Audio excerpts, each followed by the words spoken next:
Hi viewers, welcome to my channel. একটা গুরুত্বপূর্ণ update তোমাদের সামনে নিয়ে এসেছি। 22 লক্ষ ওমারসিড নষ্ট করে দেওয়া হয়েছে। তো কি কারণে কিভাবে নষ্ট হলো, কোর্টে কি জানালো পর্ষদ, সকল তথ্য তোমাদের সামনে নিয়ে আসবো। তার আগে বলবো, যারা নতুন আছে তারা অবশ্যই চ্যানেলটাকে সাবস্ক্রাইব করে বেল আইকনটা প্রেস করে দেবে এবং লাইক করতে ভুলবে না। চলো জানি সেই গুরুত্বপূর্ণ আপডেটটা কী রয়েছে। দুর্নীতি তদন্তের গোটা থেকেই 2014 সালে হওয়া টেরের 22 লাখ ওমারসিড কোথায় তা জানতে চায় আদালত। কিন্তু প্রাথমিক শিক্ষা পর্ষদ কোর্টকে জানান, এত উত্তরপত্র রাখার স্থানান্তরভাবে রাখতে পারেনি, তার জন্য জায়গাটা শর্ট হওয়ার জন্য তা পুড়িয়ে ফেলা হয়েছে।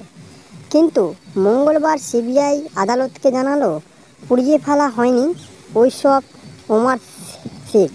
তার বদলে উড়িষ্যার বালেশ্বরে একটি কাগজ প্রস্তুতকারী সংস্থার কাছে কেজি দরে বিক্রি করে দেওয়া হয়েছে। উদ্দেশ্য ছিল এবং লক্ষ্য ছিল নষ্ট করে দেওয়ার, কিন্তু নষ্ট করে যেতে পারেনি। সেটা বালেশ্বরের একটি কাগজ প্রস্তুতকারী সংস্থার কাছে বিক্রি করে দেওয়া হয়েছে। ওমারসিডগুলো জায়গা শর্ট হয়ে যাচ্ছিল ওমারসিড রাখার জন্য।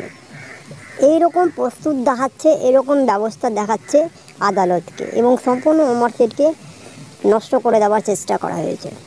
তো আশা করি তোমাদের সামনে সেই তথ্যটা রাখতে পারলাম। তোমরা হয়তো বুঝতে পারছো, টেট উত্তীর্ণ নিয়ে 22 লক্ষ ওমারসিড নষ্ট করে দেওয়া।